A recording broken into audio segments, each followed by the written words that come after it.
నమస్తే welcome to 69 TV news నేను శ్రీకాంత్ ముందుగా బులెటిన్ లో హెడ్లైన్ చూద్దాం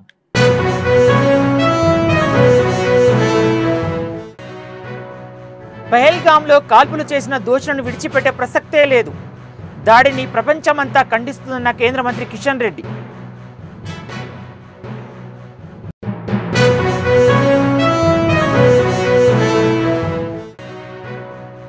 అమాయక ప్రజల ప్రాణాలు తీసిన వారిపై కేంద్రం కఠిన చర్యలు తీసుకోవాలి ఇలాంటి సమయాల్లో రాజకీయాలకు అతీతంగా ఏకం కావాలన్న మంత్రి సీతక్క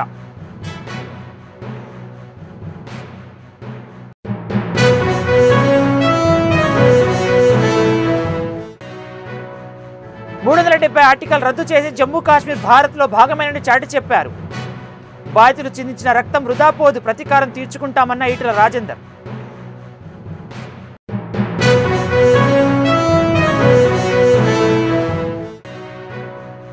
ప్రధాని నరేంద్ర మోడీ సభ వేదికను పరిశీలించిన మంత్రి నారాయణ సభకు 5 లక్షల మంది వస్తారని అంచనా వేస్తున్న అధికారులు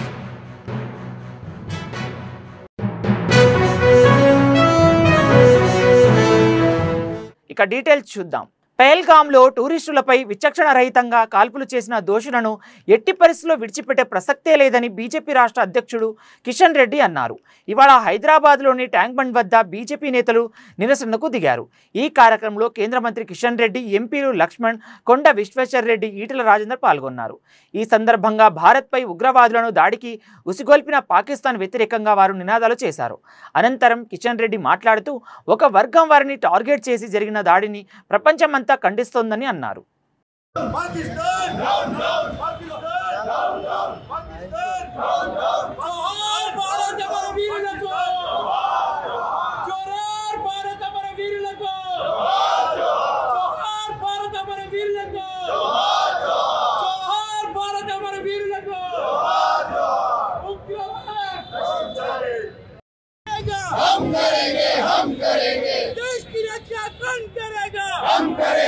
हम करेंगे पाकिस्तान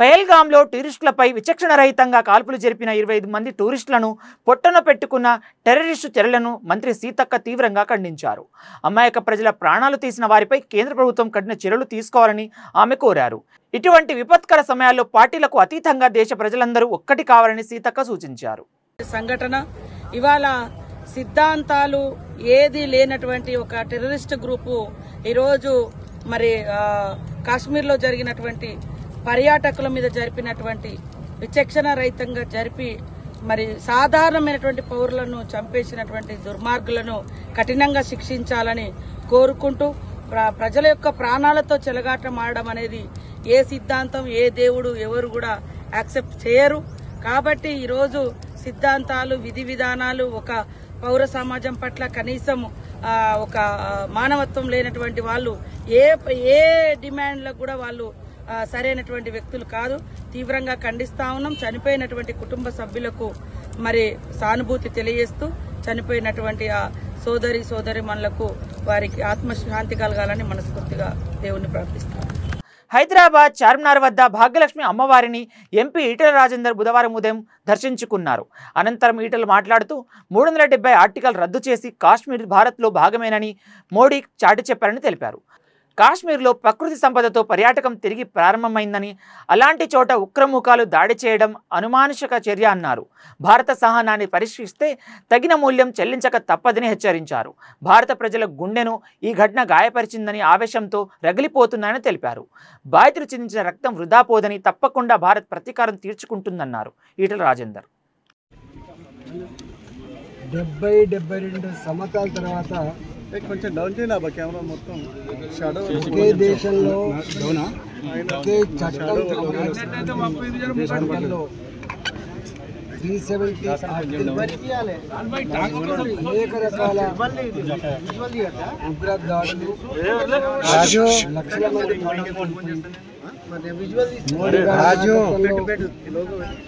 370 ఆర్టికల్ రద్దు చేయబడి జమ్మూ అండ్ కాశ్మీర్ ముమ్మాటికి భారత్లో భాగమేనని కన్నెత్తి చూడడానికి వీలేదని చెప్పి హెచ్చరిక చేసినటువంటి నాయకుడు మోడీ గారు గత కొన్ని సంవత్సరాలుగా స్వేచ్ఛ స్వతంత్రం అన్నిటికీ మిక్కిలి స్విట్జర్లాండ్ లాంటి ప్రాంతం కాబట్టి ప్రపంచంలో అతి సుందరమైన గొప్ప ప్రకృతి సంపదతో ప్రాంతంలో భారతదేశ వ్యాప్తంగా ఇప్పుడిప్పుడే అక్కడ టూరిస్టులు పోవడం, అక్కడ భారత ప్రజానికం గర్వపడడం చూస్తూ ఉంటే దాన్ని ఓర్చుకోలేని టెర్రరిస్టులు, దేశ విద్రోహులు ఇవాళ అక్కడ రక్తపాతాన్ని చెల్లించారు. తప్పకుండా దీనికి మూల్యం చెల్లించక తప్పదని చెప్పి హెచ్చరిస్తా ఉన్నాం. భారతదేశం సహనాన్ని, ఓపికని పరీక్షించే ప్రయత్నం చేస్తే రాబోయే కాలంలో ఏం జరుగుతుందో చవి చూడాల్సి వస్తుందని చెప్పి హెచ్చరిస్తా ఉన్నాం. దొంగచాటుగా మన మిలిటరీ దుస్తులలో వచ్చి పాకిస్తాన్ ప్రేరేపిత ఉగ్రవాదులు దొంగచాటుగా వచ్చి మన పౌరుల ప్రాణాలు తీసిందో దానికి తప్పకుండా మూల్యం చెల్లిస్తామని చెప్పి హెచ్చరిస్తా ఉన్నాం. నిన్న జరిగినటువంటి ఘటన భారత ప్రజానికం గుండెలను గాయపరుస్తూ ఉంది, ఇలా ఆవేశం రగిలిపోతూ ఉంది. తప్పకుండా భారత జాతి సందర్భంగా వాళ్ళకు పూర్తిగా నివాళులర్పిస్తూ వాళ్ళు చిందించిన రక్తం వృధా పోదని చెప్పి భావిస్తూ భారతీయ జనతా పార్టీ కేంద్ర ప్రభుత్వం దీన్ని తప్పకుండా ఎదుర్కొని తీరుతుందని చెప్పి తెలియజేస్తాం. గుంటూరు రేంజ్ ఐటీ త్రిపాఠిలో కలిసి మంత్రి నారాయణ ప్రధాని నరేంద్ర మోడీ సభ వేదిక వద్దకు చేరుకొని రోడ్లు, పార్కింగ్ ప్రాంతాలను పరిశీలించారు. ఈ సందర్భంగా మంత్రి మాట్లాడుతూ రాజధాని ప్రాంతంలో 64,000 కోట్ల విలువైన టెండర్లు పిలిచామని, వచ్చే నెల 2న రాజధాని పనులు ప్రధాని చేతుల మీదుగానే రీలాంచ్ జరుగుతుందని తెలిపారు. 5 లక్షల మంది ప్రజలు బహిరంగ సభకు హాజరవుతారని అంచనా వేస్తున్నామని, రాజధానిలోని కొన్ని రోడ్ల నిర్మాణం ఇంకా పూర్తి కాలేదన్న మంత్రి పోలీసుల శాఖ సమన్వయంతో సిఆర్డీఏ సిబ్బందితో కలిసి రోడ్లను త్వరితగతిగా పూర్తి చేస్తున్నామని తెలిపారు. 2014-19లో అమరావతి రాజధాని నిర్మాణానికై దాదాపు 5,000 కోట్ల పైగా ఖర్చు పెట్టడం, అనేక రోడ్లు అవన్నీ చేసాం. అప్పుడు అమరావతి రాజధాని క్యాపిటల్ సిటీ ఏదైతే ఉందో దాని యొక్క శంకుస్థాపనకి ఆ రోజు ప్రధానమంత్రిగా రావడం జరిగింది, వారి చేతుల మీద జరిగింది. అయితే గత ప్రభుత్వం రాజధానికి సంబంధించి 3 ముక్కలు ఆటాడి ఎక్కడా రాజధాని లేకుండా నిర్విరామం చేయటం, అంతేకాండి ఈ ప్రాంతాన్ని అంతా ఒక అడవిలాగా చేసేసింది. అయితే ఈ ప్రభుత్వం రాగానే గౌరవనీయ ముఖ్యమంత్రి నారా చంద్రబాబు నాయుడు గారు వెంటనే ఈ ఏరియా అంతా పర్యటించి ఇమీడియట్గా వర్క్స్ టేకప్ చేయమని సిఆర్డీకి చెప్పడం, ఆ నేపథ్యంలో యాక్చువల్గా 64,000 కోట్లకి యాక్చువల్గా టెండర్లు పిలవటానికి అథారిటీ 1 hour 4 to 5 యాక్చువల్ డాస్ మీద ముఖ్య నాయకులు మాట్లాడటం జరుగుతుంది. ఈ విధంగా అమరావతి పునఃప్రారంభానికి ప్రధానమంత్రి గారు 2వ తేదీ మన రాష్ట్రానికి వస్తున్నారు. అయితే ఈ నేపథ్యంలో సుమారుగా 5 లక్షల పైగా ప్రజలు ఈ కార్యక్రమానికి వస్తారని దానికి ఏర్పాట్లు జరిగినాయి. ఈ నేపథ్యంలో అన్నిటికంటే ముఖ్యమైనది ఇంకా అమరావతి క్యాపిటల్ సిటీ అందరితో అవన్నీ విజిట్ చేసి ఇన్స్ట్రక్షన్స్ ఇచ్చాం. 2 రోజుల్లో అంటే ఇవాళ రేపు ఈవినింగ్ అలా కంప్లీట్ చేయండి, ఎల్లుండి మార్నింగ్ మళ్ళా కంబైన్డ్ ఇన్స్పెక్షన్ చేస్తాం, అటు పోలీస్ డిపార్ట్మెంటు సిఆర్డీ అని చెప్పాం. ఆ విధంగా యాక్చువల్గా వాళ్ళ వర్క్ ఆల్రెడీ చెప్పంగానే స్టార్ట్ చేశారు. రేపు ఈవినింగ్ అలా కంప్లీట్ చేసి ఎల్లుండి మార్నింగ్కి ఈ పార్కింగ్కి సంబంధించి కానీ లేదా ఏదైతే వెహికల్స్ రావటం పోవటం కానీ ఎటువంటి ఇబ్బంది లేకుండా చేయడానికి అన్ని చర్యలు తీసుకుంటాం. హెలిప్యాడ్ దిగిన తర్వాత కొద్ది దూరం వచ్చిన తర్వాత అంటే హెలిప్యాడ్ దిగిన తర్వాత సెక్యూరిటీ యాంగిల్ ఎక్కడ దాకా అయితే రెస్ట్రిక్షన్స్ ఉన్నాయో ఆ పాయింట్ నుంచి మన వెన్యూ దాకా 1.1 కిలోమీటర్ వస్తుంది. అక్కడిది రోడ్ షో ఉంటుంది. Okay, thank you. పొగాకు రైతులను అన్ని విధాలుగా అందుకుంటామని రాష్ట్ర సాంఘిక సంక్షేమ శాఖ మంత్రి డోలా శ్రీ బాల వీరంజనేయ స్వామి అన్నారు. ఒంగోలులోని 2వ పొగాకు వేలం కేంద్రాన్ని సందర్శించిన ఆయన కొనుగోలు గురించి బోర్డు అధికారులను అడిగి తెలుసుకున్నారు. కొనుగోలులో ఎదురవుతున్న ఇబ్బందులు, ధరల గురించి రైతు సంఘాలు నాయకులతో మాట్లాడారు. ఈ సందర్భంగా మంత్రి మాట్లాడుతూ ఎక్కువగానో బిండ్లు వస్తున్నాయని, దీనివల్ల రైతులు ఇబ్బందులు పడుతున్నారన్నారు. కర్ణాటకలో పొగాకు కొనుగోళ్లు ముగిశాయని, ఈ నేపథ్యంలో ఇక్కడ కొనుగోలును వేగవంతం చేయాలని అన్నారు.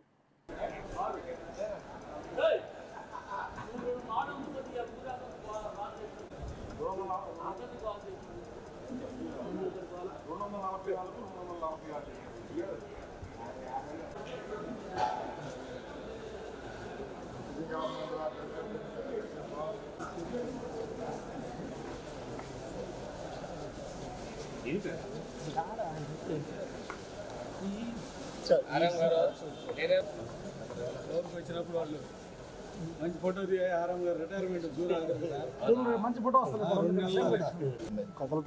అందరూ వాట్సాప్ గ్రూప్స్ ఉన్నాయి, ఇండివిజువల్ ఫార్మ్స్ నెంబర్స్ ఉన్నాయి, అందరూ గైడ్ చేస్తున్నాం. ఏం చెప్తున్నాము, అడుగుతుంది నెంబర్ తెచ్చుకోండి, మూవ్ అవుతాయి చెప్తున్నాం. కానీ గుర్తుపోయినాయి సార్, ఇప్పుడు బయటికి రాలేదు.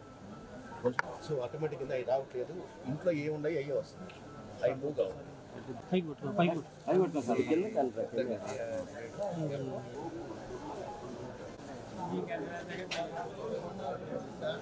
ఏం సార్ మీరు కూడా కొంటున్నారేంటి? ఏదో ఒక రేటు కొట్టండి. 350 వేయండి ఆరం గారి లెక్కలో.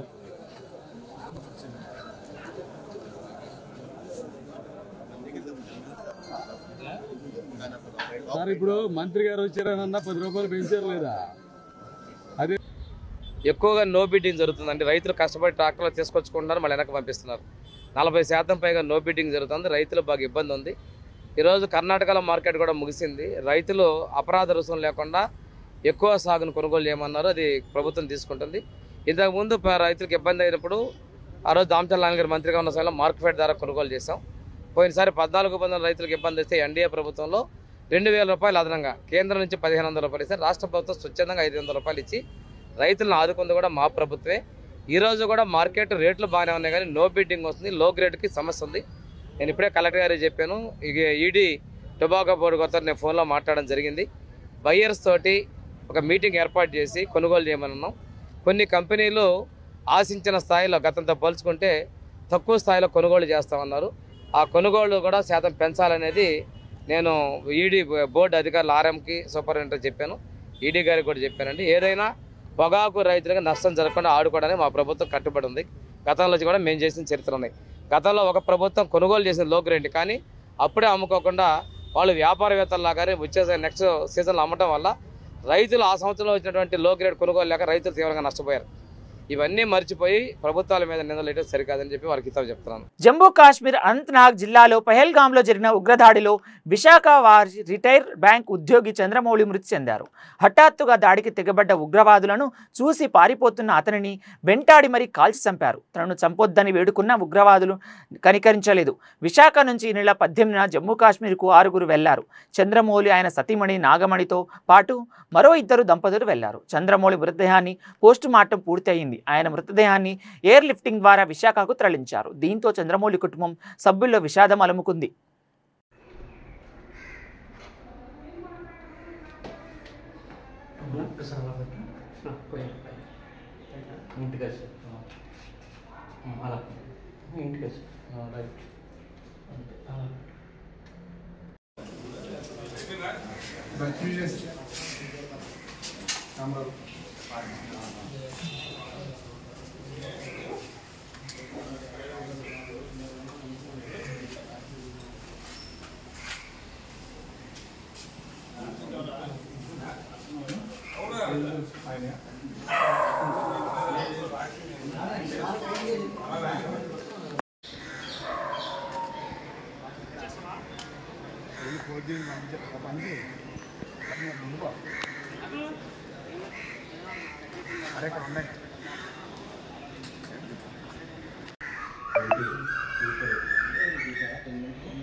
మా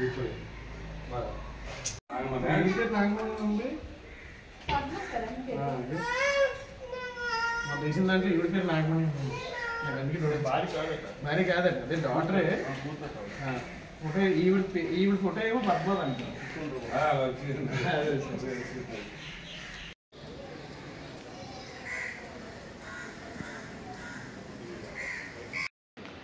డాక్టర్ రవికుమార్ అండి, ఎక్స్ ప్రిన్సిపల్ కృష్ణ కాలేజీ. ఇక్కడ చంద్రమౌళి గారు మా పై ఫ్లోర్లో ఉంటారండి. ఈయన స్టేట్ బ్యాంక్ మేనేజర్గా 3 years బ్యాక్ ఈ ఫ్లాట్ కొనుక్కున్నారు. ఆయన వైస్ ప్రెసిడెంట్, సెక్రటరీ అసోసియేషన్. మొన్న వారం రోజుల క్రితం నేను విజయవాడ మా బాబాయ్ ఆయన ఎక్స్పీరియన్స్ ఆ ఇష్యూలో వెళ్ళి చూసుకుని వచ్చేసరికి ఈయన అవుట్ ఆఫ్ స్టేషన్ అని అన్నారు. అంతకుముందు 1 month బ్యాక్ 15th వాళ్ళ అమ్మాయి ఉంది వేసుకొని తెచ్చుకొని అది అయిన తర్వాత ఈయన ఏదో టూర్ వెళ్ళారని వాచ్మెన్ చేస్తే వాచ్మెన్ అంటే టూర్ వెళ్ళారని రండి అన్నాడు. ఆయన కార్ ఎక్కడ ఉంది కాబట్టి నేను ప్లేస్ పార్కుని వెళ్ళాలని అనుకున్నాను. ఇప్పుడు వస్తారంటే 2-3 మంది వస్తారని అన్నాడు. పొద్దున్నే టీవీ 9 న్యూస్లో ఇష్యూ తెలిసింది. ఇది very shocking news and news. Very friendly, close and sociable. He is to attend every meeting and takes a deep interest in the apartment issues. Anyhow, I pray God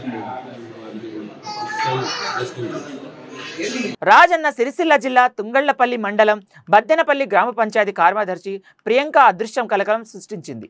విధి నిర్వహణలో కొందరు రాజకీయ నాయకులు ఇబ్బందులకు గురి చేస్తున్నారని, బిల్లుల కోసం వేధించడంలో పని సరిగా చేయలేకపోతున్నానని తండ్రికి లేఖ రాసి ఎంపీడీఓకు రాజీనామా లేఖను మెసేజ్ చేసి అదృశ్యమయ్యారు.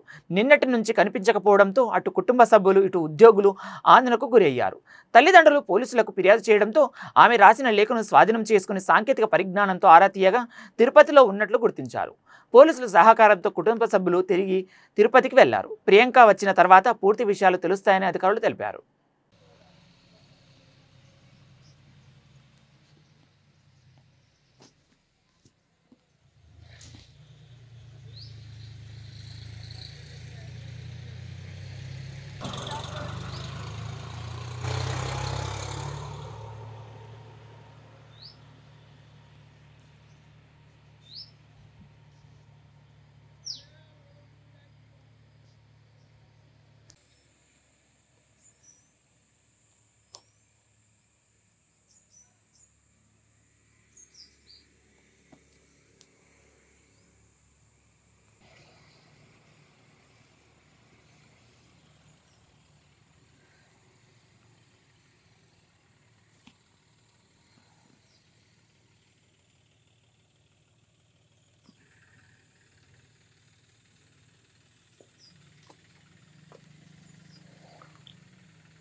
పర్యావరణాహిత భవిత దిశగా JSP Hyundai Surya travels and logistic private లిమిటెడ్తో భాగస్వామ్యాన్ని ఏర్పరచుకుంది.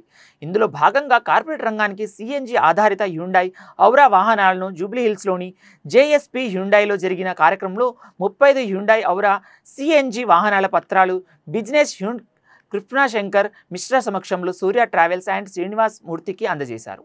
మేనేజర్ శ్రీరామ్ మాట్లాడుతూ సిఎన్జి వాహనాలు ఇంధన పొదుపుతో పాటు తక్కువ కాలుష్యాన్ని కలిగించే విధంగా ఉంటాయని, భవిష్యత్ తరాల కోసం శుభ్రమైన వాతావరణాన్ని సృష్టించడమే మా లక్ష్యం అన్నారు. Taxi market, and I thank Mr. Surya Travels to help us through it and helping us through. Thank you so much. Srinivas Murthy from Surya Travels. Actually, we are handling almost more than 1,500 vehicles in Hyderabad, Bangalore and Chennai. So now actually we are moving step by step. We are moving from CNG, diesel to CNG and electrical vehicles. So now we have own fleet requirements. Whatever we have get in as per the client requirement, whatever we get based on that one, we will touch with JSP Hyundai. We want long relationship with JSP Hyundai. Thank you very much.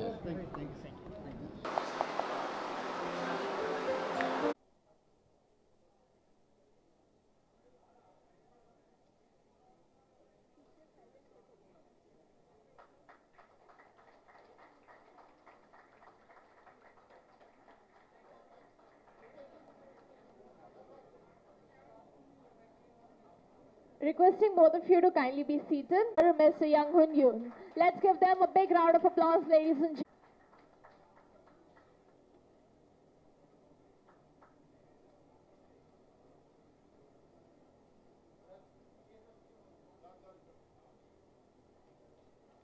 Requesting sir to kindly be seated.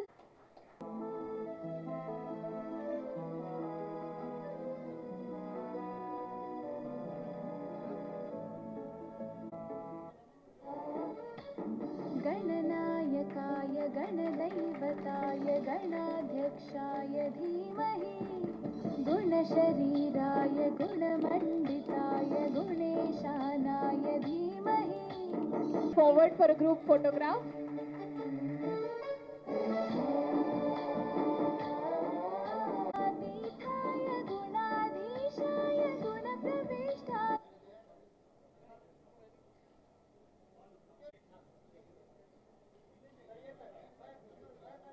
Future.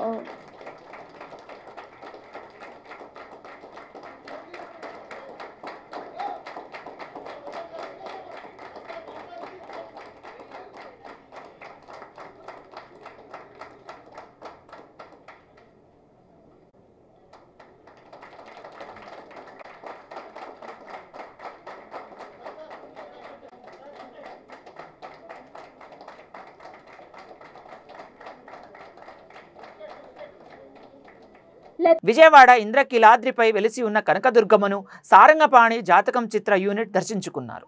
అమ్మవారిని hero Priyadarshi, heroine రూపా కొడాయిర్, చిత్ర దర్శకుడు ఇంద్రకంటి మోహనకృష్ణ, నిర్మాత శివలింగ కృష్ణ ప్రసాద్ దర్శించుకున్నారు.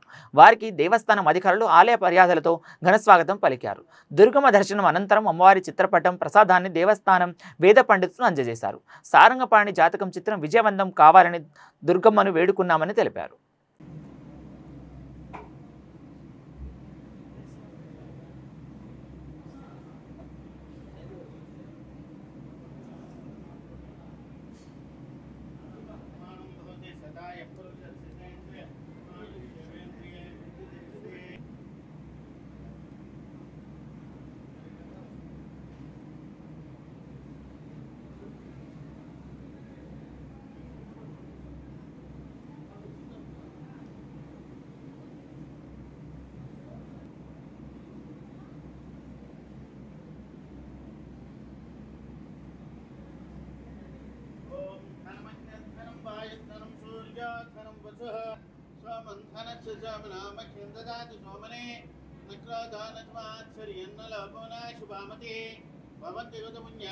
अग्निर्वचिदर्भव आदित्याय तेजोभव विष्णुर्वश्रीमान् भव ब्रह्मायुरायुर्भव आयुरायुर्भव धान्यन्दरं वसुं बहुपुत्रलाभं शतसंवत्सरं दीर्घमायुः राजद्वारे राजमुखे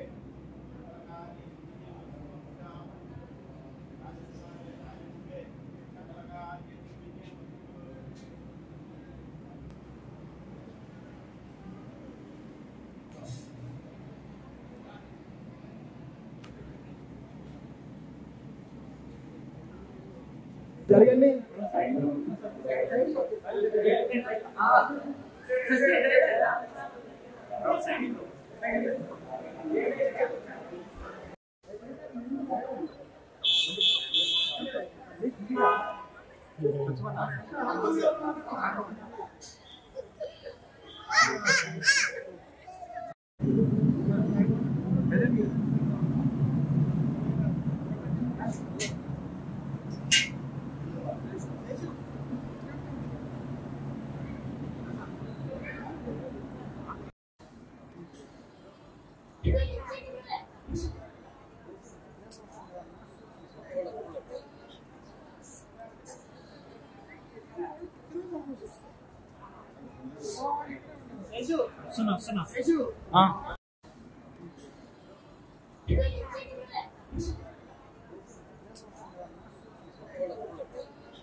bulletin ముగించే ముందు మరోసారి headline చూద్దాం.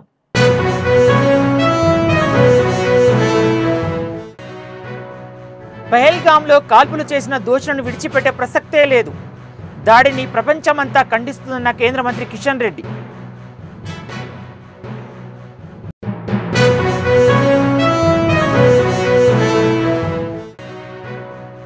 అమాయక ప్రజల ప్రాణాలు తీసిన వారిపై కేంద్రం కఠిన చర్యలు తీసుకోవాలి. ఇలాంటి సమయాల్లో రాజకీయాలకు అతీతంగా ఏకం కావాలన్న మంత్రి సీతక్క.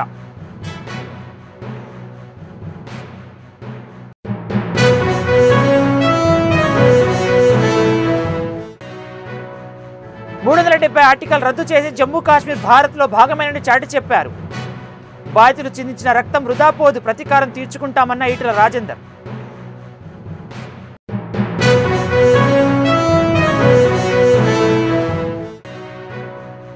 ప్రధాని నరేంద్ర మోడీ సభ వేదికను పరిశీలించిన మంత్రి నారాయణ. సభకు 5 లక్షల మంది వస్తారని అంచనా వేస్తున్న అధికారులు.